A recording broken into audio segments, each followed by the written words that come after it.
¿Qué está ocurriendo en Palestina? ¿Sabías que fue el propio Israel quien financió a Hamás?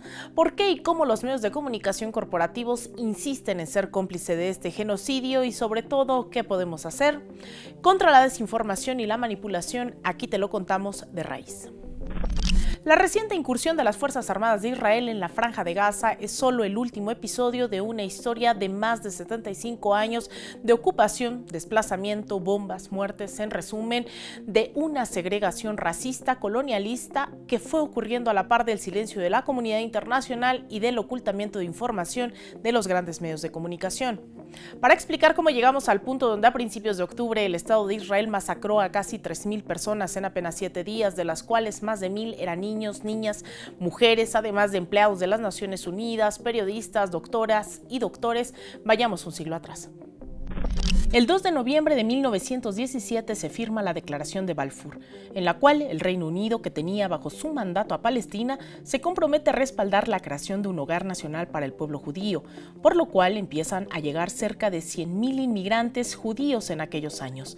El movimiento sionista, que no es un movimiento que avalen todas y todos los judíos, había incluso explorado otras opciones de territorios a ocupar por si no podían lograr asentarse en territorio palestino. Argentina, por su tierra fértil, clima templado y población escasa, fue una opción. Un territorio entre la Guyana Británica, Venezuela y Brasil, otro entre Brasil y Paraguay, así como Australia, Alaska, Canadá, Uganda y Egipto fueron contemplados por algunos de los líderes sionistas, pero nunca fueron tomados tan en serio como Palestina. Entonces vino la ocupación. Si bien en la década de 1930 se había puesto un alto a la inmigración judía en el mandato británico de Palestina, el desplazamiento de judíos durante la Segunda Guerra Mundial hacia estas latitudes fue una creciente realidad. Es en 1947 cuando la Asamblea General de la ONU adopta la Resolución 181, aprobando la creación de un Estado árabe y otro judío. Los países árabes no aceptaron el desplazamiento de sus comunidades, así que estas fueron forzadas a irse cuando Israel decidió constituirse como Estado en 1948, dando lugar a la Nakba, o catástrofe en castellano, pues significó la expulsión de más de 700.000 palestinos de su territorio. La lucha contra la ocupación no ha cesado desde entonces. Ataques, guerras, así como acuerdos y resoluciones de la ONU sin cumplir han acontecido como parte de la disputa, dejando con ellos cientos de miles de refugiados en la región, mientras en 365 kilómetros cuadrados, lo equivalente a Xochimilco, Iztapalapa y Tláhuac en la Ciudad de México, habitan 2,5 millones de personas. Por ello, la Franja de Gaza es considerada la mayor cárcel a cielo abierto en el mundo, no solo por la densidad poblacional, sino porque quienes ahí habitan no tienen derechos políticos, su opinión no cuenta y el acceso a medicinas, agua, electricidad, insumos básicos de todo tipo e incluso la movilidad, absolutamente todo es controlado por el Estado de Israel. En medio de esta historia, en la década de los 60 es que surge Hamás, un grupo islamista nacionalista contrario al entonces mayoritario movimiento nacional palestino Al-Fatah, liderado por Yasser Arafat. Israel, en su necesidad de mermar el liderazgo de Arafat, participó no solo en la creación, sino en el crecimiento de Hamás en la década de los 60 y mediados de los 80. El responsable israelí de asuntos religiosos en la Franja de Gaza hasta 1994, Avner Cohen, también admitió esta vez en una entrevista con The Wall Street Journal que Hamás, a mi pesar, es una creación de Israel. Fue un error enorme y estúpido. El apoyo de Israel al germen de Hamás fue tal que las reuniones entre Ahmed Yassin y Mahmoud Saha, fundadores del movimiento, y las autoridades israelíes en Gaza eran habituales. En 1979, Tel Aviv les concedió un permiso oficial para crear Muhammad al-Islamiyya, la organización caritativa que sirvió de plataforma para la creación de Hamás. Fue el mismo primer ministro Benjamin Netanyahu quien en el año 2019 todavía insistía en que cualquiera que quisiera frustrar el establecimiento de un Estado palestino tendría que aportar el refuerzo de Hamás y la transferencia de dinero a Hamás. Esto claramente para mermar a la autoridad palestina respaldada por las y los palestinos. Es decir, apoyó al enemigo de su enemigo hasta que el plan se les revirtió. Hamás terminó asesinando en 1989 a 2 soldados israelíes y el fundador de Hamás, Ahmed Yassin, fue condenado a cadena perpetua mientras 400 de sus líderes fueron deportados.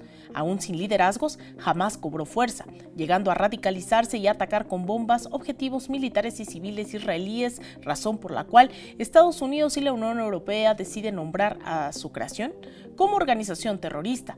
Sin embargo, el cansancio de palestinos y palestinas de vivir bajo la ocupación llevó a apoyar a Hamás en 2006 para ganar por la vía electoral la mayoría en las elecciones legislativas, cuando a través de un frente amplio buscaban lograr la solución de 2 estados, generando así mayor aceptación entre varios sectores contrarios a la satanización que sostenían los medios, pero muy al estilo de creación de Al-Qaeda. Nuevamente el plan le salió mal. ¿Y qué han hecho los medios durante estas décadas, además de invisibilizar las raíces coloniales, racistas y fomentar el discurso del terrorismo palestino? En los últimos días, la lista es larga. Al igual que intentaron justificar la guerra de Irak bajo la falsa idea de que el gobierno de Saddam Hussein en Irak tenía en su posesión armas químicas y biológicas, o como cuando se difundió falsamente que el gobierno de Siria de Bashar al-Assad habría usado armas químicas contra su propia población, en días recientes la maquinaria propagandística del sionismo difundió en el medio israelí I-24 que jamás habría decapitado 40 bebés, pero la reportera que habría iniciado la mentira se retractó y el presunto militar que había dado la noticia resultó ser un fanático sionista. La noticia llegó tan lejos que el propio presidente Joe Biden aseguró haber visto con sus propios ojos fotos de estos supuestos bebés. La Casa Blanca tuvo que salir a desmentirlo. A la par, la censura se ha impuesto. La BBC cortó la transmisión de su reportero que informaba que Israel usaba, contrario a todo derecho internacional, fósforo blanco en la Franja de Gaza, mientras el periodista Ben Shapiro compartió imágenes de presuntos bebés quemados que más tarde se comprobaría que fueron creadas con inteligencia artificial, y cuando la corresponsal Nur Harasin declaraba en llanto haber visto al menos a 5 menores de edad decapitados, pero por las fuerzas de Israel, los medios no hicieron eco de la noticia. Como podrás ver, la historia no comenzó el pasado 7 de octubre cuando Hamás incursionó en Israel para atacar objetivos militares y civiles, asesinando a más de 200 personas, ni tampoco empezó con el asesinato de al menos 3.000 palestinos en los 10 días siguientes, asesinatos cometidos por las Fuerzas Armadas israelíes. Pero ahora, con más elementos en la mesa, viene la pregunta necesaria. ¿Qué hacer?